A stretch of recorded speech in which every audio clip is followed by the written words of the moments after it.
You can earn six figures and still feel your stomach drop when the phone rings and it's the mechanic. That's not a hypo. You can earn six figures and still feel your stomach drop when the phone rings and it's the mechanic. That's not a hypothetical. It's the quiet reality for a huge number of people who, on paper, are doing everything right. Good job, steady raises, nice apartment, and somehow still no room to breathe. Here's the contradiction nobody explains well. Earning more money was supposed to solve this. For a lot of people, it didn't. The stress just changed shape. So what's actually going on? It's not laziness. It's not one bad decision. It's something more structural. And once you see it, you can't unsee it in your own bank statements. Let's start with someone who doesn't exist, but should feel familiar. She's 29. 2 years ago, she made $55,000. Today, she makes $90,000. A 64. Living the way you deserve to. Living the way you deserve to. The upgrades don't register as risk. They register as relief.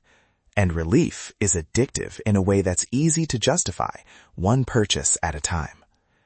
There's a second mechanism running underneath all of this, and it has almost nothing to do with how much any single thing costs. It's the monthly payment.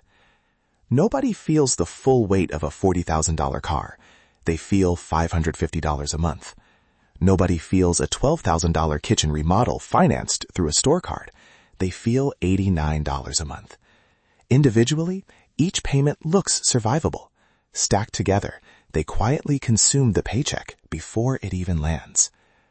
As of early 2026, total U.S. household debt sat at roughly $18.8 trillion, according to the Federal Reserve Bank of New York, with credit card balances around $1.25 trillion and auto loan balances around $1.69 trillion. Those aren't numbers about people who are careless. They're numbers about a system built entirely around monthly payments, not total cost. That's the trap. A high income can absorb one fixed obligation easily. It's the fifth one: the car payment, the phone plan, the streaming bundle, the gym, the credit card minimum, the new couch on 12-month financing that turns a strong paycheck into a paycheck with nothing left in it. This is also where debt starts changing how you think, not just what you owe. When something costs $4,000, your brain treats it as a decision. When it costs $120 a month, your brain treats it as barely a decision at all. The price hasn't changed. The framing has. And framing is often what determines whether something gets bought. This isn't a claim about anyone being weak-willed. It's simply how monthly financing is designed to work. It lowers the perceived cost of a decision at the exact moment you're making it. The full number shows up later, spread across months you haven't lived yet. Here's where the real high-income illusion sits. Income, cash flow, and net worth are three different things, and a lot of financial stress comes from treating them as one. Income is what shows up on a paycheck. Cash flow is what's actually left after every obligation has been paid. Net worth is what you'd have if you sold everything and paid off everything you owe. A person can have rising income, shrinking cash flow, and flat net worth all at the same time. That combination looks like success from the outside and feels like standing still on the inside. The paycheck grew, the freedom didn't. There's another layer to this, and it's the one that makes the whole thing feel so isolating: comparison. You see the car, the house, the vacation photos, the dinner out. You don't see the balance on the card that paid for it, the auto loan behind the car, or the fact that the vacation went straight onto a 0% promotional rate that expires in 11 months.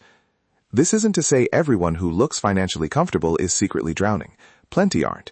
But visible spending was never a reliable signal of financial health, and yet it's the only signal most people are working from. So the comparison keeps happening, using data that was never accurate to begin with. So if the goal of make more money doesn't automatically solve this, what does? The better question isn't how much do I earn? It's how much of what I earn stays flexible after everything I've already committed myself to. That leftover space has a name: financial margin.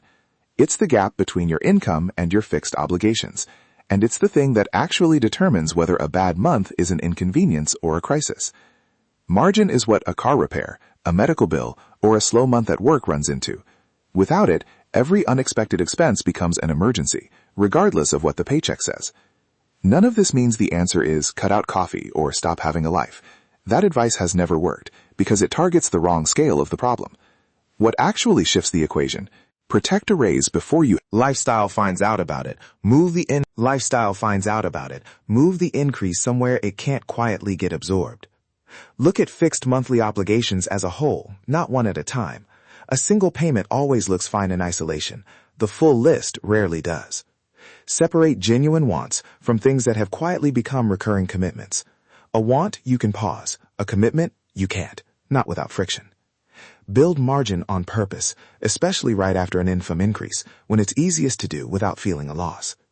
Target the debt with the highest cost first, not the debt that feels most emotionally urgent. None of these require earning more. They require deciding in advance where the next dollar goes before your lifestyle decides for you. The real measure of financial progress was never how impressive the number on your paycheck looks.